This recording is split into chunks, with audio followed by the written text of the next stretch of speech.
예. 비발산화간을 닦다. 비파산화간이죠. 윗바산화. 요런 것들 잘못 닦으면은 이렇게 가벼운 소리를 하는 게 아닌데 삐딱산화가 됩니다. 자, 또한 어떤 사람이 오직 사마타만 닦으면 그 마음이 침몰하고 다른 잡념이 오면 경계에 따라가지 않고 경계를 무시하고 마음마저 없애려고 하니까 어떻습니까? 점점 마음이 침몰해지죠. 삼매라고 하는 것은 덩지라고 아까 저기 나온데 여기 막 이런 거는 여기 써될 일도 아니고 뭐 칠판에 쓴다고 삼매가 되나요? 뭐 알기라 하나요? 오직 몸으로 체득해야 돼요. 머리로서는 갈 수 있는 길이 아니에요. 몸도 그냥 이렇게 쫓아다녀가지고 행주자 어묵동정 두 번째고 가만히 앉아서 계속 그것을 익숙해지면 이제 움직이라고 아까 나왔죠. 이 덩지를 우리 흔히 그렇게 얘기하잖아요. 이것은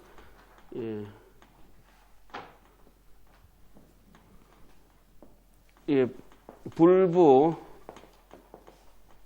그다음에 뭐죠? 불침이라. 들떠지도 가라앉지도 않는 것을 뭐라 합니까? 삼매라고 합니다.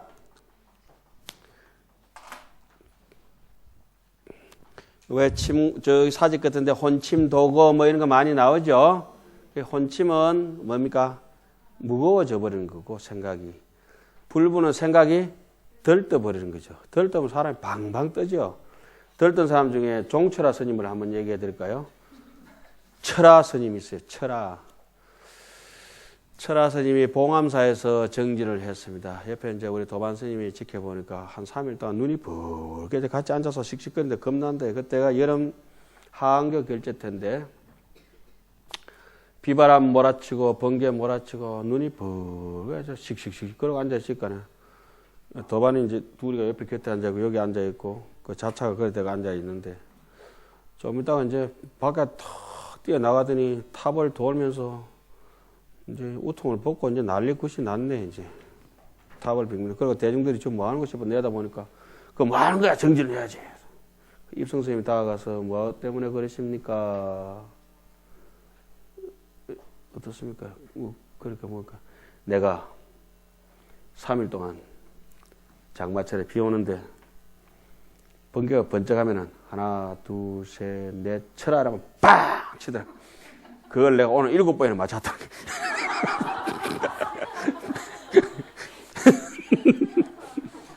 하나, 둘, 셋, 넷, 다섯, 여섯, 일곱, 여덟, 아홉, 열, 쳐라! 꽝! 그걸 몇 번? 7번 맞추고 나 이제 끝났다, 이게. 언제 천지와 내가 교통이 돼서 개합이 됐다. 잘못하면 그래 됩니다.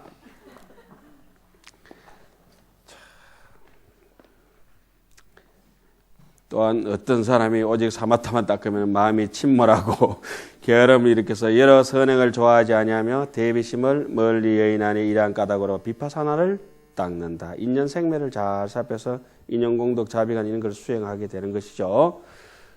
그래서 육조스님께서는 건강경에서 이러한 대목을 남에게 베풀어주는 마음이 없는 사람들, 소갈딱지가 그냥 폐쇄적인 여러 소성적인 사람들을, 독선적인 사람들을 무상, 중생이라 하죠. 물건이 주는 것이 없으면 모양상자 무상중생이요. 남에게 주고 싶은 생각도 없으면 생각상자 있죠. 무상중생이라. 우리 유상, 무상 이런 거 하잖아요. 비유상, 비무상 이런 거 있죠. 남인데 물건 쪼가리 하나 못 주는 사람들. 아까워서. 그런 사람들은 뭘 닦아야 되겠어요? 이 비파산화간을 닦아서 지금 여러분들이 쓰고 계신 그 볼펜, 들고 있는 종이, 책상, 이 방에 카메라, 저기 아스팔트, 우문사, 대웅전, 법당, 기와장, 저 산에 자라는 온갖 새들이 또 내지는 벌거지, 또 뭐 숱하게 많은 게 있죠. 산에 자라는 나물, 밭에 자라는 고추, 뭐 신토부리를 해가지고 기세간, 중생세간, 지정각세간 이 모든 것이 종 만드는 사람, 종 치는 사람 몇 것이 있는데 쳐다보면은 지금 제가 가지고 있는 이 지갑 하나로부터 이거를 해가지고 요 사탕 하나로 요 봉지 하나 껍질 하나로 해서 이 천 쪼가리 하나까지 제가 만든 것은 없습니다. 모든 세상의 인연공덕으로 이와 같이 제가 여기 앉아서 몸뚱이마저도 부모로부터 빌려받은 것이니까. 그렇지 않습니까? 그런데 우리는 아만이 탱천합니다. 그래서 네가 뭐냐고 물어보면 제법의 무아에 네가 뭐냐고 물어보면은 오온이 개공한 게 절로 느껴지고, 그러면 내가 이미 이럴진데 내인데 왔다가 머물다가 내주는 것이 그렇게 뭐 아까울 것도 없지 않습니까? 그런데 우리는 악착같이 두 손을 잡고 입을 앙다물고 잡고 꼭 밟고 밥 먹고 이렇게 욕심나는 스님은 어떤 스님은 이렇게 하죠. 반찬을 이렇게 형제간이 많고 이렇게 먹으면은 하나 입에 딱 집어 넣고 그다음에 하나 딱 누르고 하나는 다음 자리 갈 자리도 훑고 그럼 여차마자 또 그거 누르고 또 먹고 그 1타 3피라고 아시죠? 하나는 입에 넣고 하나는 누르고 하나는 어디 게 맛있는 거 싶어서 훑어보는 거야. 이와 같이 우리가 이제 살아내는데 지금 가만히 생각해 보면은 이 볼펜 하나만 하더라도 여기 하나도 한 100명 이상의 우리가 1미7근이라고 하는 곡식 하나도 그렇습니다만은 이 촉 하나로부터 시작해가지고 잉크 만드는 사람, 요 색깔 새기는 사람, 그죠? 다 다를 것입니다. 그리고 중간에 유통하고 판매하는 사람, 실어 나르는 사람까지 또 이까지 또 장사하는 사람들까지 그게 멀고 가까운 바다 건너서 바다 이쪽을 해가지고 이 빨간 게 될 때까지, 파란 게 될 때까지, 이 꽃술 하나 놓은 것까지, 이 재봉토를 쫙 해가지고 자꾸 만드는 공장까지, 요거 중국제네, 요것도 갔다 온 거지. 그러니까 중국에 물 건너, 한국에 물 건너, 요 한글이라고 새겨놓은 이거 세종대왕한테 물어보지도 안 하고 무진장 한글 써놨어요. 이 글자도 다 누가 만들어준 거 아닙니까? 이 마을도 누가 만들어준 거고. 세상에 이와 같이 모든 산천초목과 더불어서 내가 한 세상 살아가면서 아만덩어리. 그래서 조금만 잘해놓으면 그걸 생색이라고 이름표 하나 내고 뭐 하나 거치고 그리고 흠액을 해가지고 표창장 하나 받고 상장 하나 받고 저는 뭐 상패 하나 줘도 안 받았습니다. 올라가도 안 한다. 그러니까 스님은 저기 총무원장상 안 주고 교육원장상 그 표창패 주니까 안 받습니까? 예. 내가 상을 줘야 되는데 왜 받아야죠?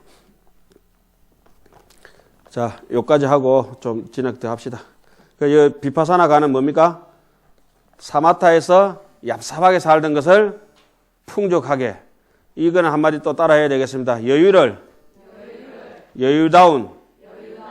인생이 풍요로운 인생이다. 우리는 여윳돈이 생기지든지 여유 시간이 생기지만 막 탕진해 버립니다.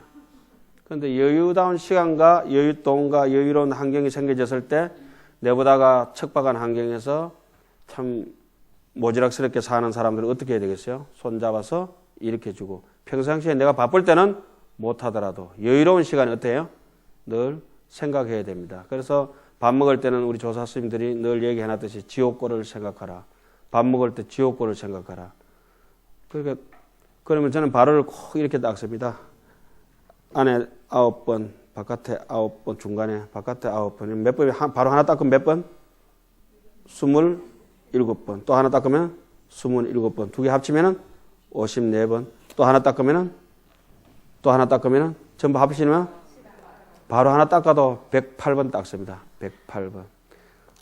거짓말 요만큼도 안 벗고 제 방에서 범어사 대웅제 법당까지 올라가면은 발자국이 딱 108번입니다. 110번 뛸 수도 있고 12번 뛸 수도 있고 103번 뛸 수도 있잖아요. 보폭을 조절해서 다 108발을 맞춰갑니다. 보자력 옆에 있으면 당연히 49발을 맞춰갑니다. 문수선에 올라가면 첫 계단이 제가 저 어른 선생님 모신데 12계단입니다. 두 호흡에 끝납니다. 그 다음에 8계단입니다. 그 다음에 10계단 이렇게 60계단 올라가는데 한번 물어보면 크게 아무도 새알리지 않고 올라옵니다. 그게 무슨 정신머리로 공부를 한단 말입니까? 그래가지고 문수선을 가로질러서 저기 어른 선생님 계신 방까지 갈 때 호흡이 3번 끊어집니다. 어떤데 저기 부산에 나가서 여예선원이라는 절이 있잖아요. 그 가서 강의하는데 신호동에서 차를 기다리다가 신호동을 건너서 6층인가 7층인가 강의실까지 올라가면 딱 200발짝이에요. 200발짝. 그렇게 이제 다른 잡생각하지 말고 조고각하, 각답실지 이런 거 있잖아요. 생각이 흐트러질 것 같으면은 그냥 뭐 오늘은 이 순간만 나 이거 간다 이렇게 늘 그렇게 사셔야 됩니다. 그래야 이런 것들이 이제 귀에 들어오고 눈에 들어오고 합니다. 여기서 뭐 입만 그냥 사마타, 비파사나 이래가 뭐 할 거죠. 물론 그래 잘 사시겠지만은 그 한번 또 생각해 볼 점입니다. 생각 이렇게 보니까 좀 사람 지저분하죠. 예, 그렇게 사셔야 됩니다. 겉모습은 아주 그저기 푸짐하게 생긴 것 같은데 얍삽하게 그렇게 사는 것 같죠. 초작게. 법상관을 밝히다. 비파산을 닦는 이는 마땅히 세간의 이위의 법이 오래 머무름을 얻지 못해서 잠깐 사이에 변개하고 일체 시명이 생각마다 생멸한 이리한 까닭으로 괴로움을 간하며 뭡니까? 고, 무아, 부정, 고공 이런 거 있잖아요. 그 앞에서 무상관을 했고 마땅히 세계 과거에 생각한 바의 제법이 항월의 꿈과 같음을 생각하고 마땅히 현재에 생각하는 바의 제법이 마치 번개불과 같음을 간하며 마땅히 미래에 생각하는 바의 제법이 마치 구름처럼 호련히 일어남을 간한다. 무아간이라. 일체 유의법이 여몽 한포형이다. 마땅히 세간의 일체의 몸이 모두 청량하지 못하고 갖가지로 더러워서 하나도 좋아할 만한 것이 없음을 간한다. 부정간. 탐심 같은 거 제대로 떨어지죠. 오정신간에 보면은 대비간을 관하다. 이와 같이 마땅히 생각하되 일체 중생이 무시 이래로부터 모두 무명의 혼섭된 바를 인한 까닭으로 마음으로 하여금 생멸하게 해서 이미 일체의 신심에 큰 고통을 받았으며 현재에도 곧 한량없는 핍박이 있으며 미래에도 받을 바 고통도 또 헤아릴 수 없어서 버리기 어렵고 여의기 어렵지만 그러나 알지를 못하니 중생이 이와 같이 매우 불쌍하다고 여긴다.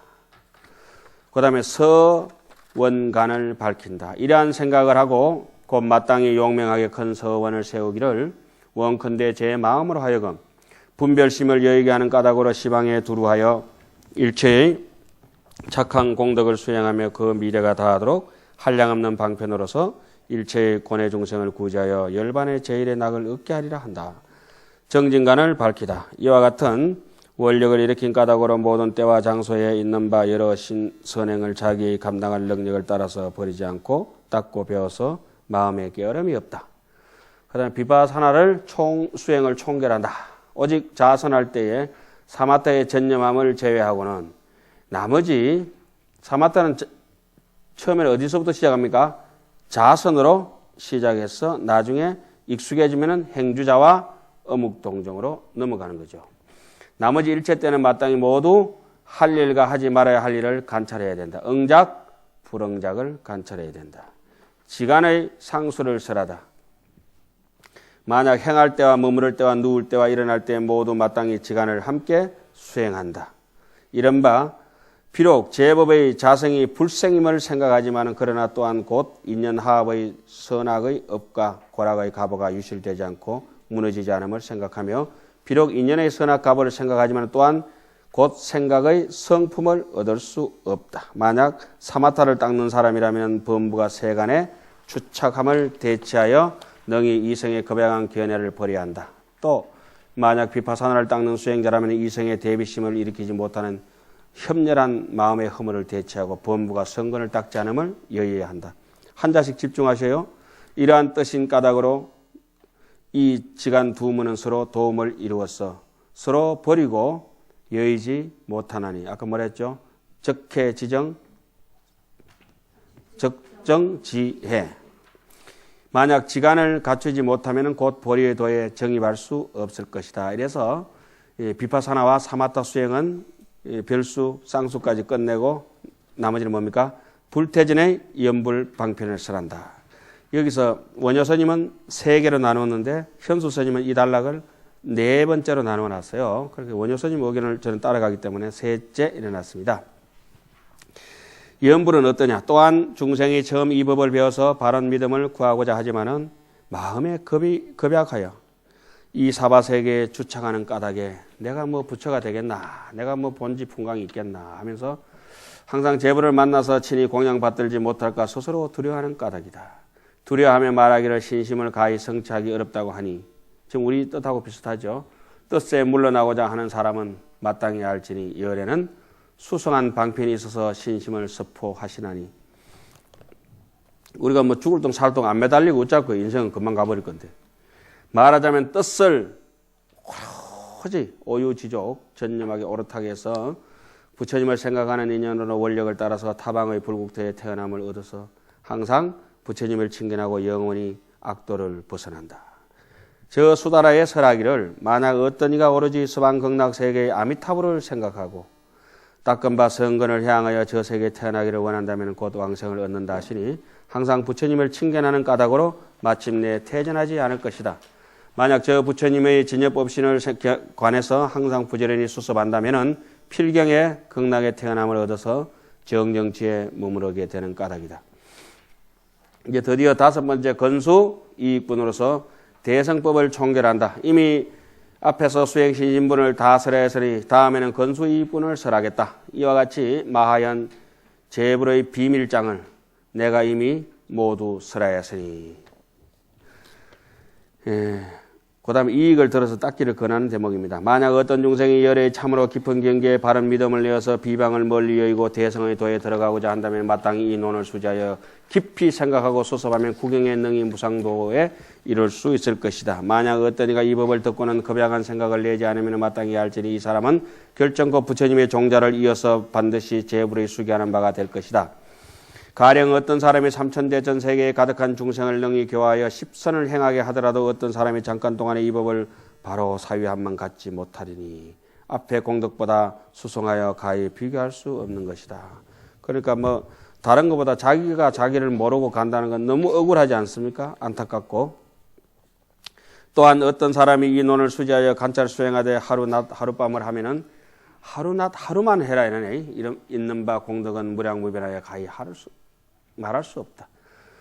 가령 시방의 일체제벌이 각기 무량무변의 야성직업의 그 공덕을 찬탄하더라도 또한 능히 다할 수 없을 것이다. 그 까닭이 어떠한가 말하자면 법신의 공덕이 다함이 없는 까닭에 이 사람의 공덕도 또한 이와 같아서 끝이 없는 것이다.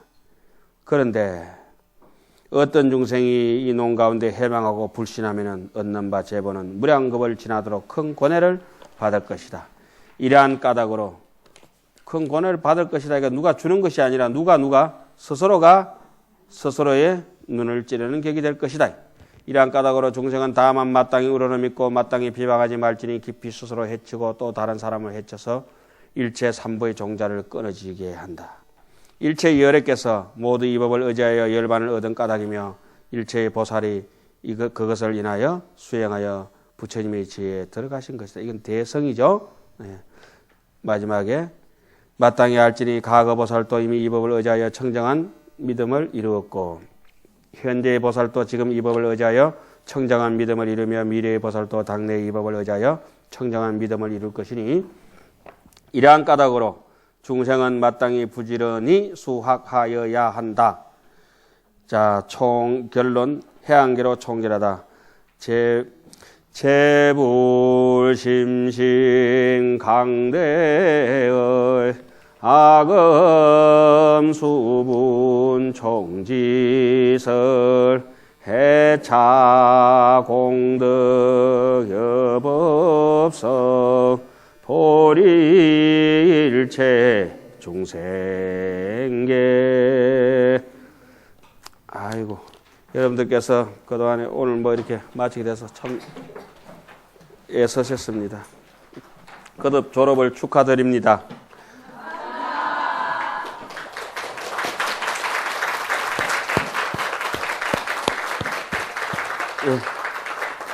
강사로 살면서 제일 신나고 재밌었던 시간인데 여러분들은 어땠는지 모르겠습니다. 좀 지루하셨죠? 예. 하여튼 이제 끝으로 이제 마무리를 짓겠습니다. 전에 저기 교무스님과 주의스님과 더불어서 어떤 회의가 있어서 상계사 교무스님 주의스님 가셨던가 모르겠는데 그때 뭐 교직자 연찬들이 있어서 갔던 적이 있습니다. 상계사에 가면 오래된 그 굴뚝에 불 때는 방에 아짜방이라고 있습니다. 그 방 마지막 주련에 글귀가 이런 게 쓰여져 있었습니다. 요즘 그런 시절인데 시간이 지금 많이 늦었습니다만은 또 이렇게 바느질을 다 하고 난 뒤에 마지막에 실을 매야 그 다 된 일에 코 빠지지. 않는 것 같습니다. 뜨개질을 다 했으니까. 산매하진의 야합이라 설중매가 지고 난 뒤에 들꽃이 날리는구나. 이런 구절이 있습니다. 그리고 터벅터벅 너댓 명이 지금 통도사천에 강주심하고 한 너댓 명이 이제 걸어 올라가서 그때 월호스님이 국사감이 계시고 이럴 시절이어서 상계사 7불에 가면 운상선언이라고 있습니다. 혹시 가보셨나요? 운상선언에 가면은 거기에 항백희원 스님의 주련이 걸려가 있습니다.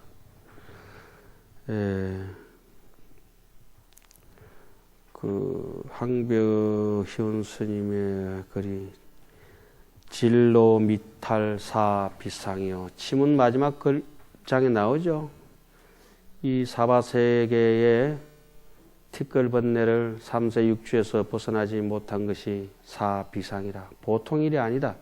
그런데 사람들은 보통 일처럼 예사롭게 탐진치를 즐기면서 삽니다. 진로 미탈이 사비상이요. 김파성두 주일장이라. 단단히 하두를 챙겨잡고 공부자를 챙겨서 한바탕 공부를 지어봐라. 주일장이라.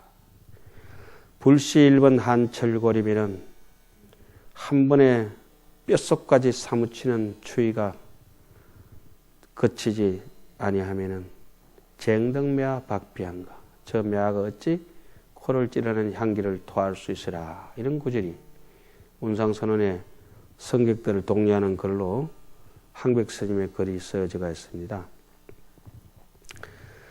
우리가 살면서 이제 웃고 떠들고 이렇게 살지만은 그 속에서는 분명히 부드러운 웃음 속에서는 모진 자신을 갈고 따르는 정진력이 있어야 될 것 같습니다. 지금 이제 매화 피는 시절인데 매화라고 하는 것은 결코 거름을 먹고 살거나 남의 보호를 받으며 살거나 이렇지 않고 그늘지더라도 내지는 뭐 가물고 어떻더라도 매화가 소위 군자입니다. 난초나 매화나 이런 것들이 거름이나 먹고 산다고 하면은 대나무나 국화나 이런 것들이 좀 속스럽죠.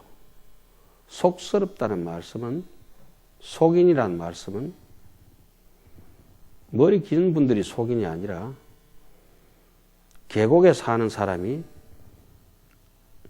하재민처럼 살다 보니까 안목이 없습니다.